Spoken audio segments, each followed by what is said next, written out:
Hello, everyone, and welcome. You're listening to the 888 Align podcast. I'm your host, Jessica Hanna. I'm a serial entrepreneur who likes to immerse into many facets of life, focusing on growth, mindset, healing, and soul alignment. 8 represents strength, prosperity, balance, power, overcoming, stability, and to me, the yin and yang of life. Pain weaves the gratitude for the beauty in life and appreciation for our generational evolution. You're in the right place if you're looking to dive deeper into finding meaning within yourself and your life experiences, work towards transforming into and aligning with your highest version of yourself, take action steps towards building and creating the life of your dreams, as well as explore discussions on health and wellness, balance, self-care, plus areas like travel, fashion, art, culture, manifestation, entrepreneurship, and even a little spirituality. To be 888 aligned means to be aligning to your strongest and most powerful and enlightened version of yourself. To continue to evolve and always be open to growth while staying true to your core values and individuality. Let's get started with this week's alignment. Hello, everyone, and welcome to another episode of 888 Aligned. Thank you for joining me on episode 2 if you're back from last week. I appreciate you following along. If you missed last week's episode, be sure to check it out on perception, the subconscious, and attracting your dream life. I was listening to an old video I had posted around a year ago, and it still truly resonates with me today. It's pretty funny because a lot of times things from the past, the present, and the future can really all just collapse together and still have the same meaning all at the same time. And last episode, I was just talking about how I am my present or future self, talking back to my old self. But in this case, my older self is ringing true to what my present self needed to hear today. So it's pretty funny and ironic. It really goes to show how if you view it this way, time can really all collapse together. We can really go into the whole concept of how time doesn't exist. Everything can operate at the same time, all at once, all together. But we will dive into a deeper philosophy like that in a future episode. So I'm going to get started right away today, and there are a few topics I wanted to cover, but the first one is options.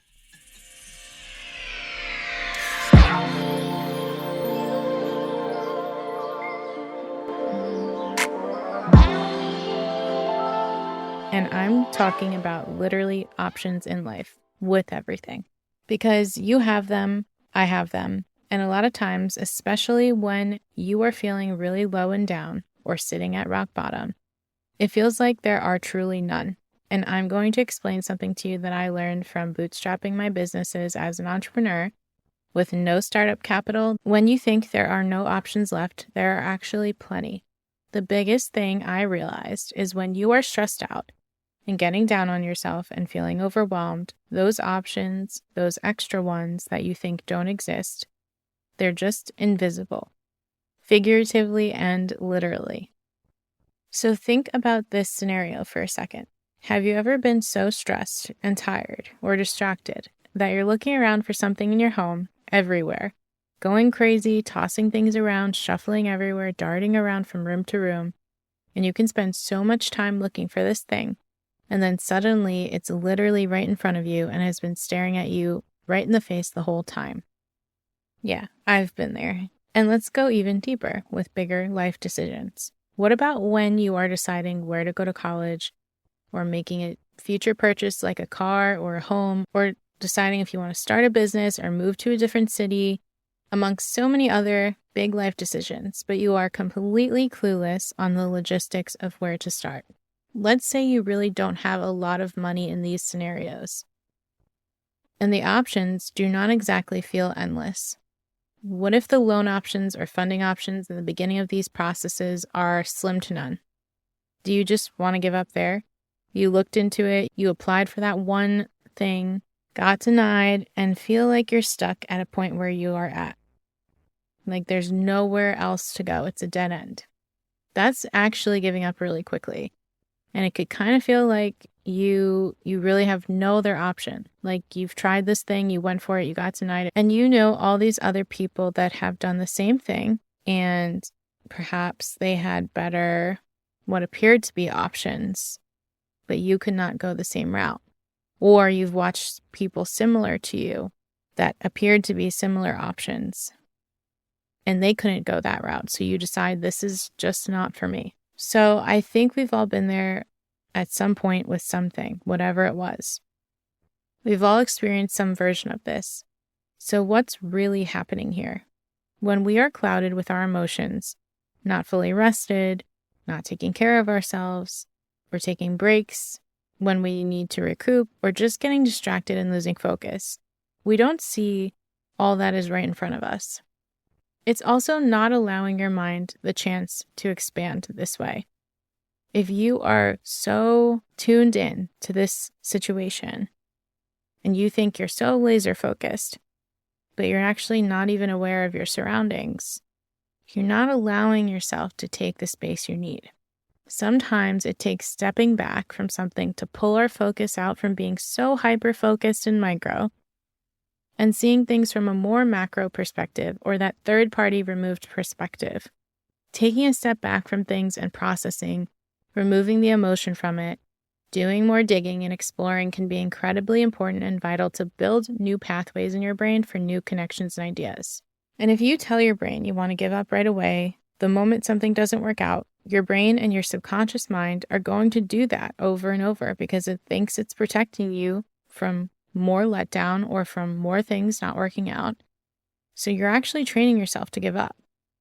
So I'm gonna repeat that again. You can either train yourself to give up or to find other ways. That's actually a training and a discipline that you can actually work on and master for yourself when it comes to anything that you have to encounter in life.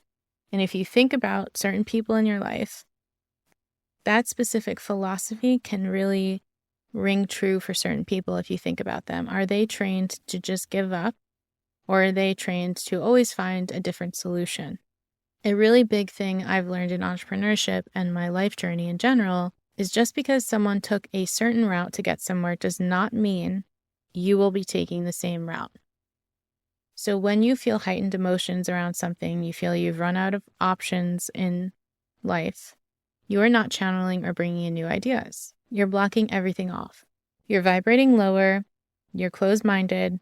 It's as if you put on horse blinders and you can only see what is directly in front of you. Nothing else is coming into your vision.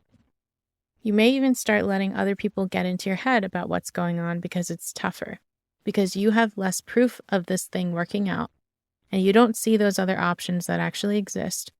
So it's so much more easy for someone to really get into your head, convince you to quit, convince you to stop, convince you to give up, tell you, look at all this proof of it not working out. And it's hard. It's hard when you don't have the money for something, when you are completely tapped out, when you feel you've tried a million things, when you have people in your life who are just negative about what you're doing and they don't understand it, and they're always putting you down, and they're always telling you to quit and saying it's time to quit, it's time to give up. Don't you think it's time to move on? Don't you think it's time to go a different route? Maybe you should try something else. If any of these trigger a memory for you of someone saying this to you, then this is definitely the episode for you. I'm not going to sit here and say it's easier sometimes to keep going. Sometimes those options were staring at you blank in the face, and they really were easier. Sometimes those keys that you were looking for all over your house, they were hanging right on the hook in front of you, and you missed them over and over. Other times, those options took more than a simple glance somewhere to see there was more. Sometimes it actually does take a little digging and effort. But that's still with removing the emotion. Even with the action and effort you put in, you need to remove and detach your emotion. Unless you feel it's time to move forward and move on from this thing that you are struggling with, because sometimes there is a time to kind of give up. And I don't always like saying the words give up or defeated as much as deciding to surrender to the situation so that you can release the old and bring in the new. Giving up sometimes has such a negative connotation, like we are just defeated, like we can't win. But sometimes winning looks like pivoting. Sometimes winning looks like deciding what isn't best for you anymore and changing. So if you feel it's time to move on from that situation, then of course, that's up to you on your own. Use your intuition and feelings about the situation and the growth you've had, and you can decide, is it time to surrender to this and let it go? However, If you really feel that this is still something you are very called to do, deep down, you know it, your gut says it, your heart says it, then you know that you need to keep pursuing this, regardless of what anyone says. Then there are plenty of ways to get past this stage of feeling like there are no options, even though a lot of times people will give up around this stage. And if you can make it past this stage, you're going to see how many more options there truly were out there. And you're going to look back at yourself and say, wow, I'm so proud of myself for trying just a little bit more, for doing that little extra, for taking those extra steps. Because if I hadn't done that, I wouldn't be here. That's usually what you hear when you see those success stories, or just someone really getting what they want in life and being happy. That's usually what they say. If I hadn't done just that one thing and I gave up, I wouldn't be here. So in order to do this, you need to practice the art of detaching. What does it really mean to detach? So I'm going to shift gears and we're going to do a quick little guided visualization. If you're driving or doing anything where you can't pause for a second, you can still keep listening through to the episode and then come back later and rewind and go back to this part so you can do this with your full intention. So I'm going to ask you to close your eyes for a second and just listen in and picture what I'm saying. First, I want you to think of your happy place. Where is your safe space? Where do you feel the most calm? Where do you feel the most at peace? This doesn't have to be somewhere you know. Maybe it's somewhere that you've always wanted to go, or you daydream about, or somewhere you've seen in a picture or a video, or somewhere that someone told you about that you could only imagine what it's like in real person. Or maybe it's somewhere you've been before and it just makes you feel incredibly amazing to be there.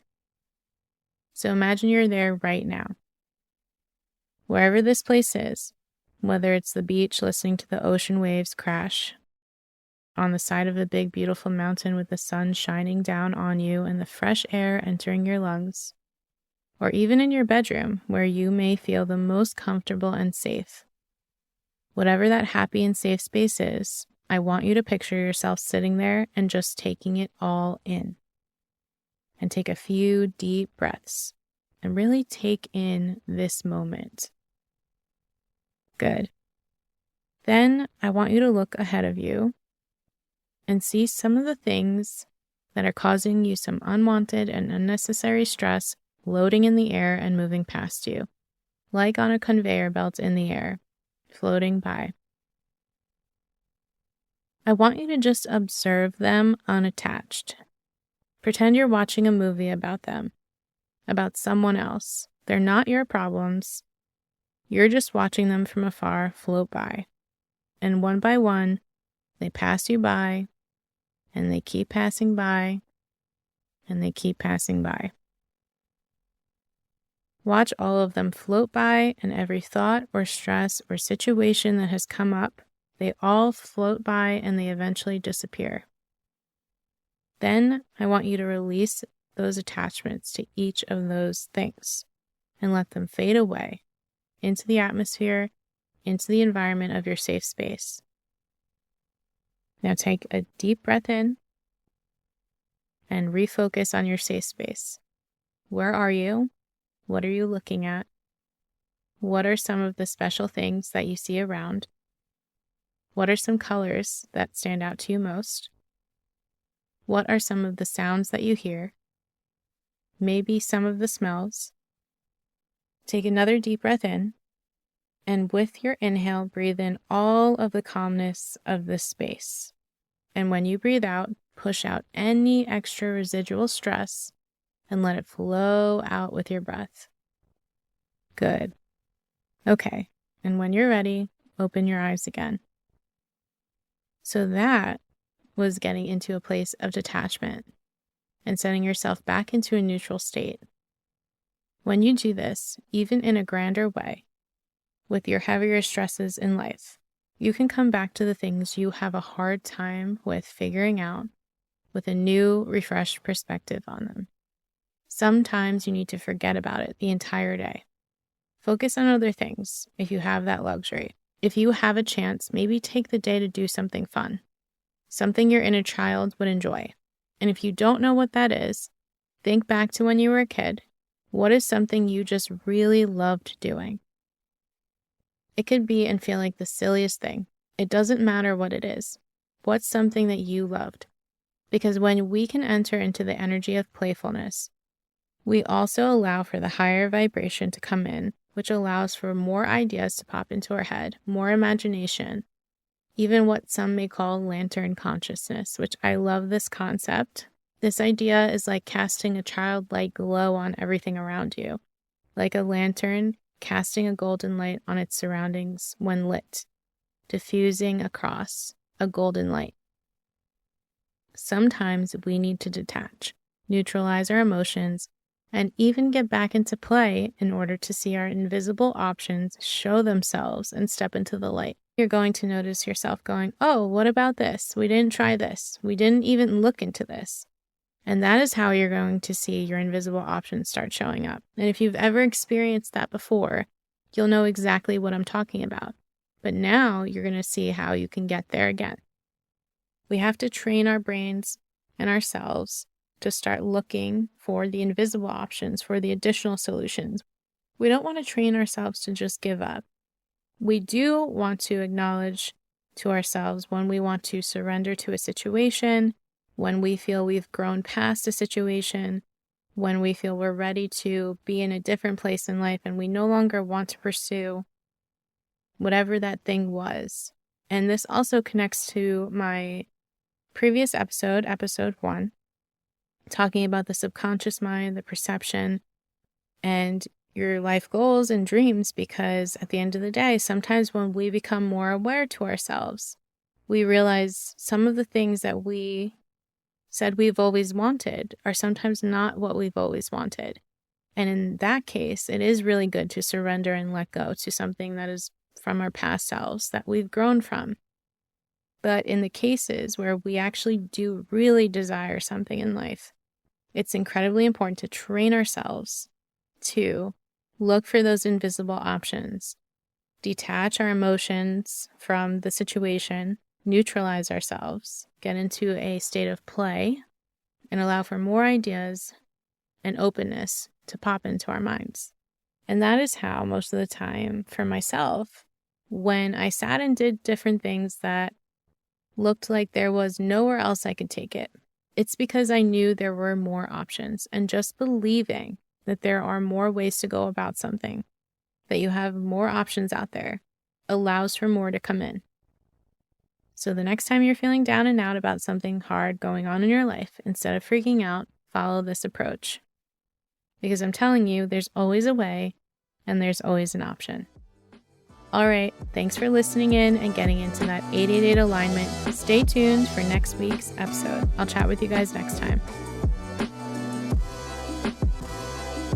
Thanks for listening to the 888 Align podcast. Don't forget to hit the subscribe button if you want to follow along and stay up to date when future episodes drop. You can listen in on Spotify, Apple, or anywhere you listen to podcasts. Follow the podcast on social at 888 Aligned Podcast.